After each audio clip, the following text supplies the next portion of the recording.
So what I would like to do is to just spend a few minutes sort of talking about us, and then see if there are questions that come up for you guys, and see if we can make it 20 or 30 minutes, and then we'll jump off. I mean, it's intentionally a short-ish call, such that people are encouraged to attend again. I don't want to get people on the phone and just have it drag on, and then people be like, I don't want to do that again.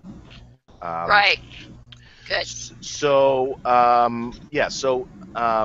I guess what I'd like to do is just start by sort of introducing Longacre. We have a leadership camp for teens, 12 to 18, and a mini camp for tweens. We're an overnight summer camp, so we have two sessions, 3 weeks back to back, which kids can combine for 6.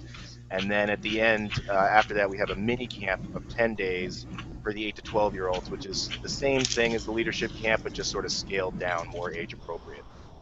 And we had 119 kids last year over the 3 sessions, so it's a small camp, but we're in like super growth mode, which we're really happy about, because a couple years ago we had, I think 2013, we had 63 kids, and the numbers were bad and scary, and we didn't really know what to do. So we're very grateful for every family we have. The way I would describe Longacre is that we have this 4-part leadership philosophy. And so we have these sort of 4 pillars. There's Steph. There's Ryan. And Ryan! Woohoo! Yay! Hi, Ryan. Hi, everyone. Hi, Steph. Hi, Steph. Hi. You guys made it. Yeah. Here's an Ryan, adventure. Ryan, your eyes are open. Yeah, barely. You caught me before 2 p.m. Okay, good. Congratulations, buddy. Thank you, thank you. Mm-hmm. Glad to be here and see you guys and get to chat for a little bit and hear all about your program, Matt. Yeah, thanks. Before we dive in, can you just tell us about the struggles you just had, because everybody had challenges getting on, and I want to, become better at troubleshooting. Well, part of the problem was my hard drive crashed the other day, so I was on a computer without a mic, so we had to switch computers. We were in the original link. We had to find the second link and get on through that. Okay, great. Yeah. So the original link through us. Okay, good. So once you got the second link and you had the right computer, it was okay. Easy, yeah. Okay, Good. great. That's great. All right. So we have these 4 pillars and of our philosophy, and the 4 pillars, we can draw straight lines, direct lines from the philosophy to our philosophy and practice, to our program. So the 4 pillars are decision making, responsibility, passion, and direct communication. And so when I got to Longacre, this was not codified. We had the program existed, but it was really hard to talk about. We would just say, oh, well, it's kind of complicated. And so we didn't sort of set out to do these 4 things. These just developed organically from the 70s to over 40 years. And I'm just sort of we're articulating the pillars as they exist. And so I can give you a couple examples. So decision making, for example, is 2 things. One, the kids choose their activities every day. So we have a morning activity period and an afternoon activity period.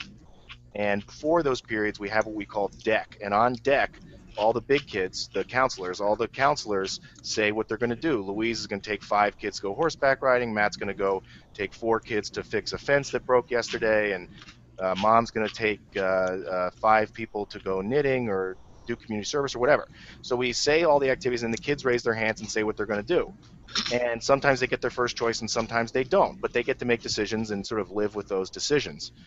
So that's number 1, because our kids are, oftentimes come from affluent families, very high achieving, but also like running these really structured lives where they could smoke you on the SATs, but they can't cross the street, that kind of thing.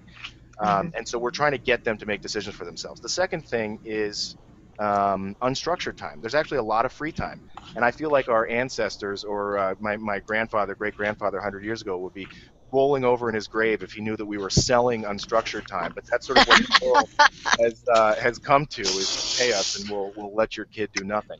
Um, and but that's a big deal. I mean, they get to decide sort of how they're, we set the boundaries. You got to stay within these boundaries, and inside the boundaries, you do whatever you want. Some kids are napping, some kids are playing games, some kids are chatting and laughing, or playing music, or playing cards, or whatever they want.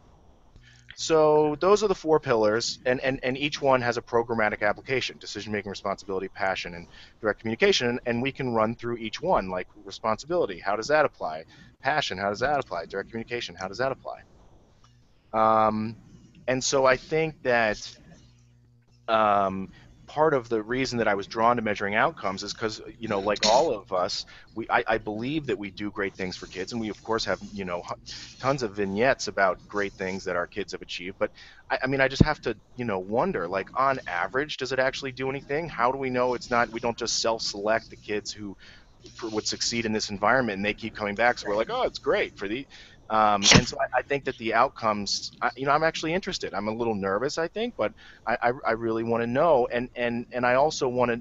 I'm sure there are certain things that we do that are effective, but there may be other things that we think are effective that are not. Um, in terms of if I had to guess, the things that I think are moving the dial for us, the big one is what we call group, and we meet 4 nights a week for 2 hours to reflect on the day.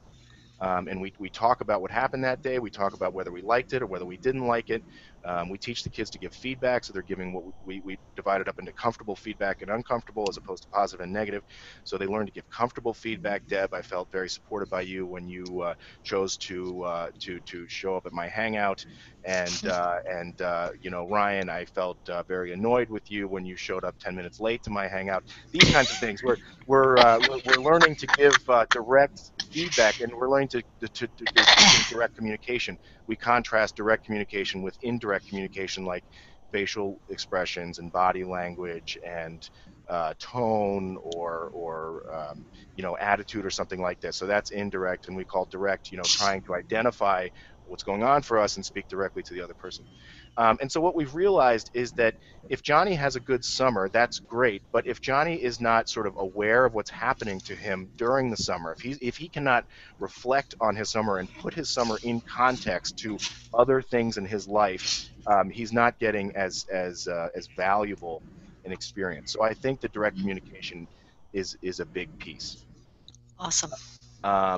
So that's my 10 minutes. Of course, we're all in sales and could go for hours, but I think that I will stop there and try to answer any questions you have that are relevant to what you guys are doing. So Matt, I missed. I didn't look at the document you sent this morning. Right. And so, can you just kind of give me or all of us a little bit of an overview of what you have been measuring, or how you want to measure, and what the algorithm piece has shown you thus far? Right. So we're 2 years into measuring outcomes. We started as a result of Raise the Bar in 2014, and my wife, who's a psychologist, suggested that we measure intrinsic motivation, because intrinsic motivation is found. There's a connection to self-determination theory, and I'd never heard of that, but self-determination theory, at any rate, dovetails very nicely with our four pillars. They're actually, three of them are actually exactly the same. And so she was like, well, why don't you go see if you move the dial on intrinsic motivation? So we found this free instrument from the sort of godmother of intrinsic motivation at the University of Denver, actually. She's emeritus at this point, but she developed this 30-question instrument, and we were like, great. So we did it, and in the summer, and we didn't really see anything. In fact, a lot of kids just sort of lost ground, and it was very confusing to us. We didn't understand how they could be less intrinsically motivated at the end of the summer than they were at the beginning. And then my wife tried to explain to me why that happens, and that's one of the disadvantages to pre and post. At any rate, I was at, let me see, Tri-State. I was at Tri-State, and I was talked to Real Peer Brooms, and he's in Raise the Bar and is a nonprofit in New York City called Trailblazers, and he got funding from a nonprofit Youth Inc., I think, to hook up with this algorithm company, which is like a startup for-profit business trying to help youth organizations measure outcomes. And he was talking about how great it was, and so we just decided to give it a whirl. So what you have there is the results. The results are, although interesting to me, they were a little tough to understand. And what algorithm has is they have 6 core outcomes that they measure from proprietary research that they did, like the ACA did. And let me just pull those up.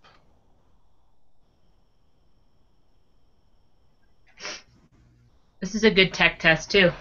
Are you going to screen share with us, Matt?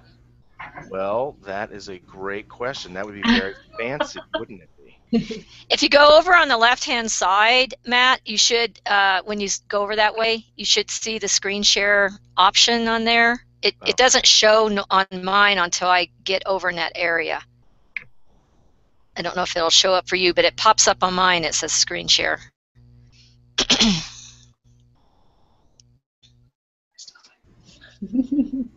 Oh, look at you. Fancy. Woohoo! So, okay, great. So let me see here. This is our final report, and it's heavy on the graphics, which in a way I kind of like, and I thought is presentation certainly matters as we're trying to evaluate this stuff. At any rate, here's algorithms 6 core outcomes, and these are the ones that no matter what you're doing, whether you're doing after school program in the Bronx or leadership camp in Pennsylvania, everyone's getting the same basic test. Now there are add-ons that you can do for leadership and stuff like that, but here are the 4 that they're or the 6 that they are measuring.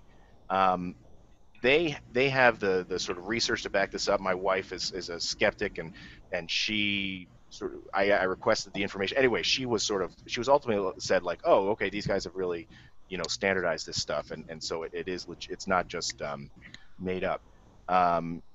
But those are the 6 core outcomes. And then if you go down, for example, let's say we go down to contribution, it says 67% of our youth made significant gains in contribution.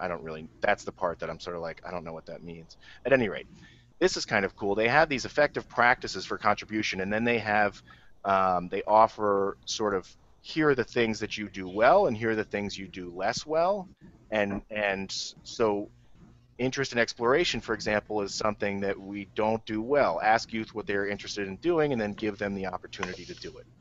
Encourage youth to set individual goals and create action plans. So I think the best thing about algorithm so far is that the recommendations for program improvement come directly out of the report, as opposed to, for example, with intrinsic motivation, where we were looking at the movement, it wasn't really clear what we should do from that, and I didn't have a researcher available to me who could give me that support. You know what, Matt? My mind is just on fire. Looking at some of this stuff, and so all I'm going to say at this point is I'd love, maybe you and I can take this offline, or we can talk about this more, but I want to say 2 things about this slide that you had up there right now. Interest in exploration and competence are 2 really important outcomes, and they're addressing it with the algorithm. If you wanted to say, wow, we really want to focus on that, remember those are 2 outcomes measures that exist in ACA right now. Mm-hmm. And you could go in and remember, ACAs are set up to show increase format. So the basic one would be, and for where you are right now, you might just be interested in, did we increase in that? So you could give, I think interest in exploration is like 6 questions or something like that. You could ask those 6 questions very specifically now based upon this feedback that you got, and focus with some intention around your staff training around, well, what does that look like? How do we do that? And so maybe some of the program quality area you're familiar with, the CPQA stuff, I mean, there's some things in there that are very direct staff behaviors that can set you up for some of these things. And so you could say, hey, let's focus on that this year. We got this information back. We don't do this as well as we want to. Let's see about training around these best practices, whatever you want to call them, Right. and then let's measure at the end. And on an increased format, you don't have to have that complication of pre and post test. You're just measuring to see, did the kids think they increased? Mm-hmm. It would be a beautiful thing for you to be able to now build upon that you just learned about in a pretty simple, easy structure. 6 questions. I mean, kids can answer 6 questions in 2 minutes after lunch. I'm excited by what I'm seeing here, but like I said, I don't want to dominate the conversation, but I just had to say, a lot of the things that I saw just flash up there are things that we have outcomes for that you could now then target with some intentionality around 1 or 2 of those things and say, it's going to be reflected in our staff training, it's going to be reflected in our activities, it's going to be reflected in our debriefs, whatever, and then go and see if it worked. Well, and Deb, I think the other piece that is interesting about the fact that those outcomes, are echoed in the youth outcomes battery of ACA, is you can actually do, I think, you can kind of get a little bit of that understanding that you don't necessarily get from the YOB standing alone, because the YOB is, as you said, it's an increased measure.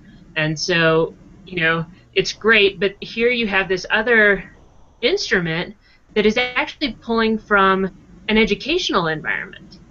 And I don't know, Matt, I don't know if algorithm allows you to break the data down like that to be able to say, compared to schools, this is where you are. Right, that's the thing that they're pitching. So they're still in beta, and they're in their second summer. So Real started with them in 2014, and we started with them in 15. So they're still in beta mode. But ultimately, that's the sort of the hope is that they're streamlining some of the stuff, and you get to compare your stuff. So you saw academic self-efficacy, for example, that we didn't make any gains in that, but it's not an academic environment. So it's supposed to be, it's intended for an academic environment, and ours was I think their first traditional camp. But yeah, that's the hope, is the comparison. I mean, exactly. If Ariel is moving the dial on interest and exploration, and Longacre is not, then what the heck are you guys doing that we're not doing? And maybe it's not immediately evident, but that's the kind of stuff that I'm interested in. That's awesome.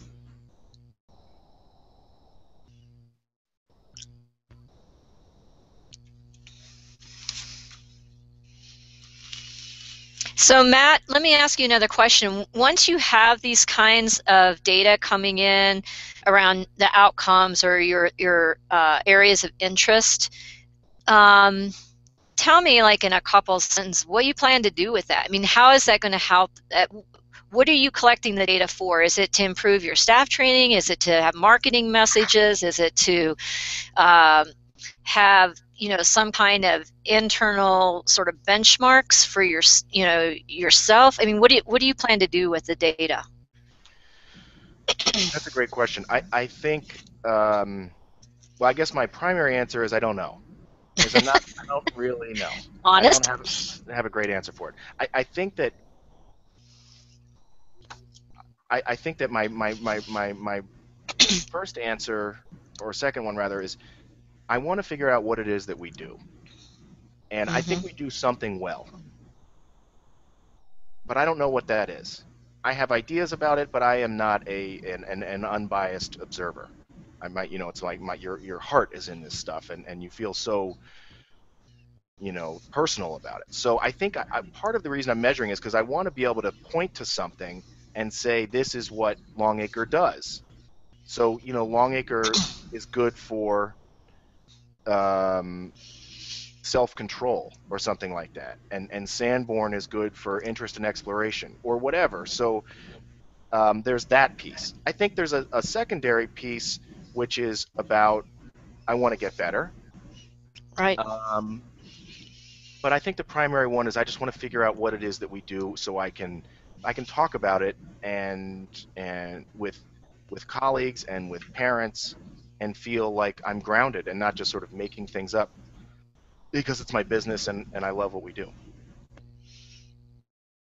Well, I love that answer. And Ryan, I didn't even know you until last year at Raise the Bar breakfast meeting, and you got up and were talking. I don't even know if you remember this, but you were talking about stuff. And Matt, what you're talking about is what my hope is for all of us. Anytime we do anything with evaluation, is numbers don't mean a lot to a lot of people. Fancy charts and graphics, yeah, they're a little bit more visually appealing.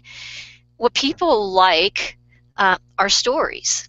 They love stories. And we've been doing that for a long time. That's not new for us. But what is new is we tell stories now with evidence to back it up. And I heard Tom Holland do this at the International Camping Conference in Turkey. I was sitting there listening to him, and he was telling a story about the impact of camp on some kids. But you know what he did? He slid in data along the way. And he had facts that supported the story that he was telling. And I was talking with him afterwards, and he said, Deb, I will only be as successful as the data you give me to speak from. I can tell a good story. But unless I have some information to help back it up, in this day and age, people aren't going to listen. So I like what you said. And Ryan, I loved what you did last year, because regardless whether you knew it or not, you were supporting my bias, that we tell those compelling stories and we weave the evidence into those stories. And it doesn't matter if it's a story to a parent, a story to our staff, a story to a funder. I don't care who the story is. I think they all expect some kind of evidence. So Matt, Ariella, Ryan, Amanda, whoever's on the call, you guys are already setting a direction that I think is imperative for us to have. And Matt, I think it's okay, and I love that you said, I don't really know. The evaluator part of me would say, oh man, I can help you out with some of that. But it doesn't matter because you're out there doing it. So kudos, and I think what you're sharing is it's fabulous stuff, and that it will become apparent because you are thinking about it. Here's my concern: there's a lot of people who go out and collect stuff. They don't know what their questions are to go with. They get some data back, and it's like, oh my gosh, I have no idea what to do with this, and so then they drop it. That's what's a shame. So whether it's through Raise the Bar or whatever, the more we can help people take that next step, that's what I'm all about.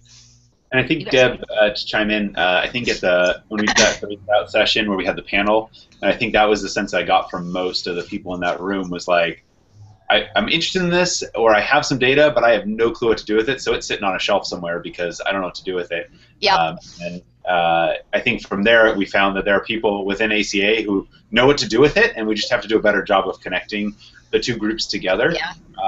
The other piece, as I've talked with other camps in the Wake organization too, that they're struggling with the Raise the Bar in general, is that we all have our own interests in sort of what we're measuring, and so that's been a question. I think Matt, I see you nodding your head, and Ariel, I see you nodding your head too. That are we all together? Do we need to all be doing the same thing, or can we have like 3 different tracks that and people can kind of glob on to one of the tracks? Because I think it would be helpful to have other camps measuring using the tools that we've created, or Matt that you're using, or Ariel that you're using, and Amanda, I'm sorry, I don't know what you're using, but to do that, and I think there's value for us to see if what we're doing is actually working, or did we just create tools that accentuate the things we're doing really well? And I don't think we have, but I'd like to see that in action at other places to see how it works.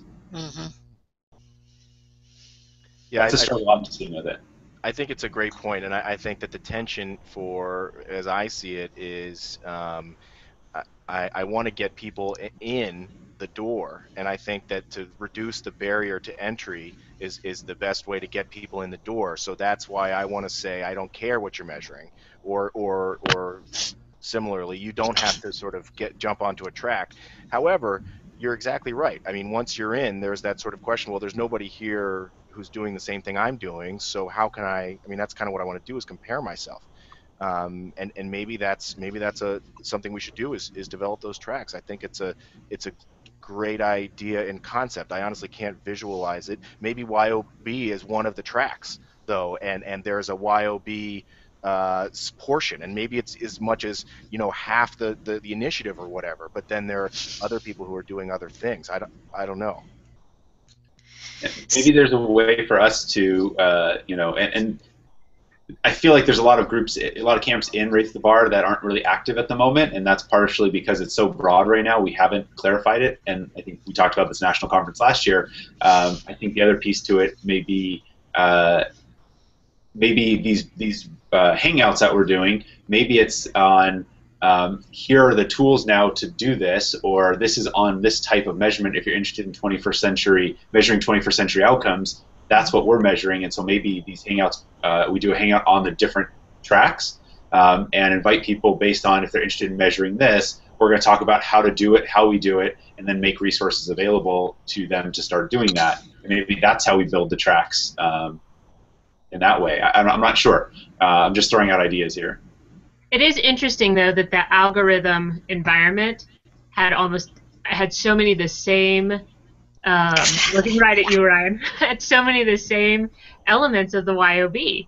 I just think that there's got to be these threads, which is what we originally talked about in the initial Raise the Bar conversation, that there are these threads, but there is that need. There is that need to be like, I mean, every time you get the data back from the YOB, you're just like, yay! Now I'm going to work on the ones that aren't as high as the other ones.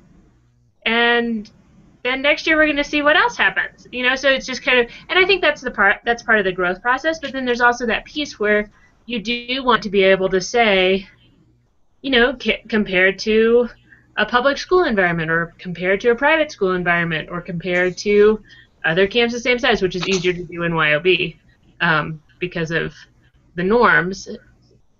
But I don't know. I agree with you, Ryan, that there needs to be some sort of hook that gets more people like, oh yeah, this is going to be super valuable for me. Okay, I can't be quiet anymore. I am so sorry, because I just intended to listen in today. So here's Did not, Deb. I did. I was going to just listen. Okay, but I'm so excited about this. So here's the deal. Tom Holland met with the board in October. The board has come out with an external, let's do good for the world, strategic direction. Y'all, guess what it is? It's research. And what this means is that ACA is actually investing some money in research. They're anteing up, and just like we did 10 years ago, the hope is that seed money will lead to, a nice grant like we did with Lilly, where they contributed over $1 million to our project. Here's what we want to do. We want to set up a longitudinal study and use this money to do something that we've dreamed about ever since I started ACA, 10 years ago, and track these kids around a variety of things. We don't even know what it would be, but the board will give their blessing on whatever it is that is the project.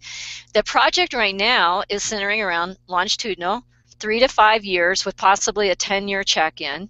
Those are expensive studies to do. Very intensive for the camp and the family, but it's the next step of what we need to do, because these comparisons that you guys are talking about, yeah, those are great, and it's sort of like, well, comparison to what end? Do we really want to compare ourselves to school? Why would we do that other than to compare? Right. What about just looking at our contribution to the whole out-of-school time piece to a kid's life? So that's pretty exciting to think that that's going to come. It's focused on outcomes. So we're going to have a lot of people hopefully talking about well, outcomes and who's doing what with that and how does that work and what does it look like over time. The other thing that we're doing is, you guys already knew this, we're moving our YOB stuff online. The basic version is already there. I demoed it at the Rocky Mountain Fall Conference, and it's there. It's not perfect. It's not the end-all be-all. I'm not trying to put a pitch in and everybody should be using the YOB. I think it's pretty good. I think the things that we've chosen to develop measurement around is right on track with what a lot of other folks are doing. We've gotten written up in some really great places, but here's the deal, the real deal with the online. As camps subscribe to this, and that's what they'll do, they subscribe to this online version so that they can give these to on their iPads or tablets or whatever. If they need to give paper, they can still do paper and come in and enter online. For an evaluator researcher, this is a dream come true, because we're going to be creating a humongous data set, hundreds of thousands potentially over 5 year data points. And so the ability now to say, what does problem solving look like in a day camp, in an overnight camp, in an after school program.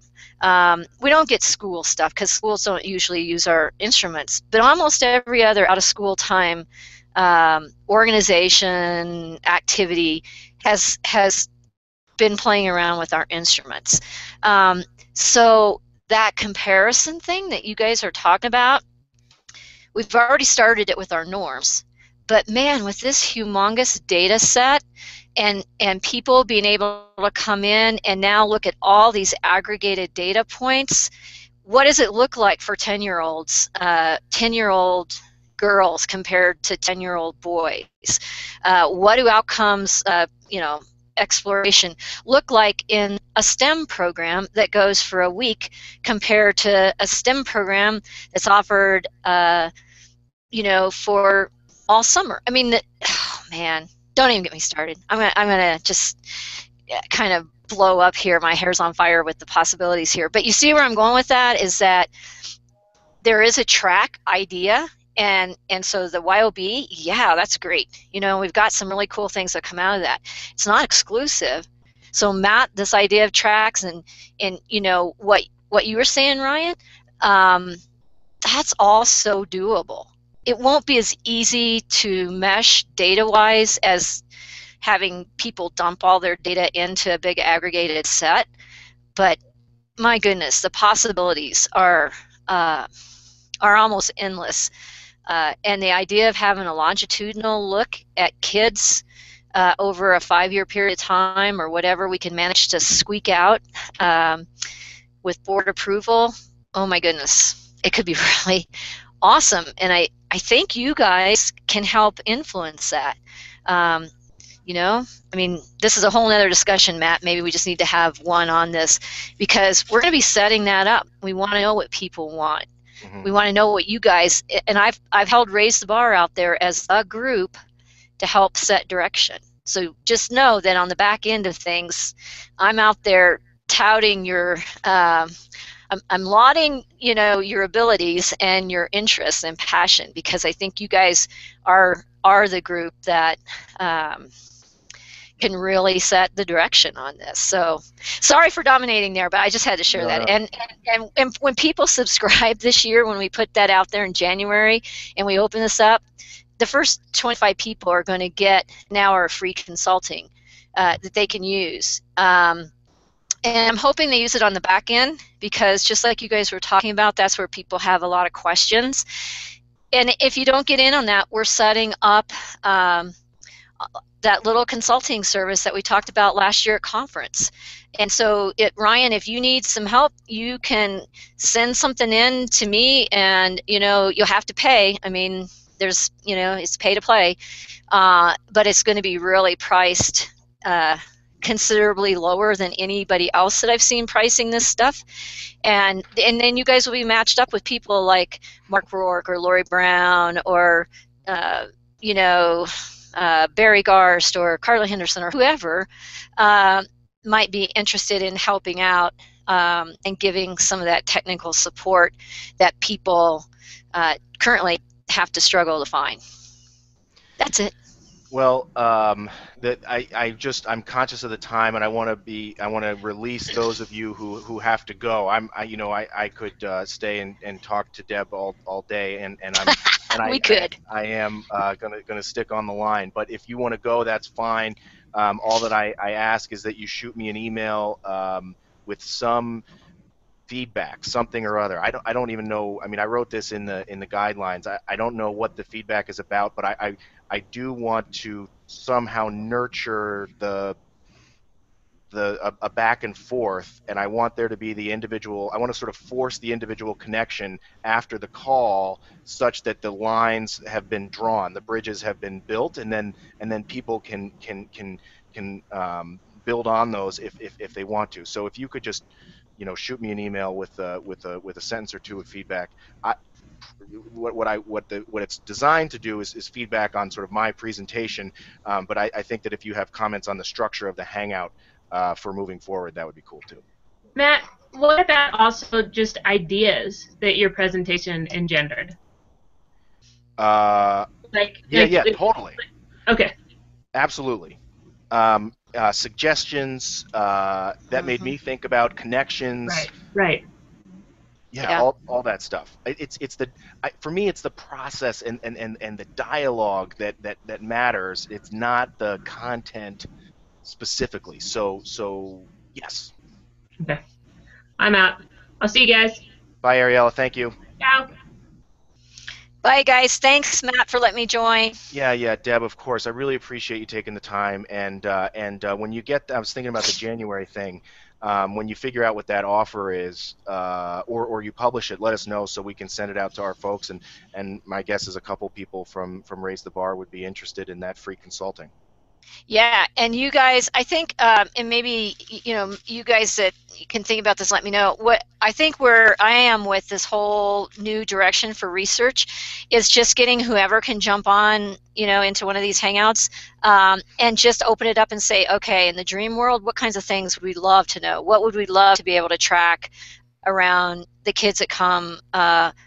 Maybe they come the first year and that's it, and they don't ever come back to camp. But we're going to continue to try and track them and see over that 5-year period of time, what does that kid look like? What kinds of things would you guys love to see on your dream list of, possibilities? Because, I think you guys have the best insight in what some of those things are. So I'm kind of thinking about that for January, to tell you the truth.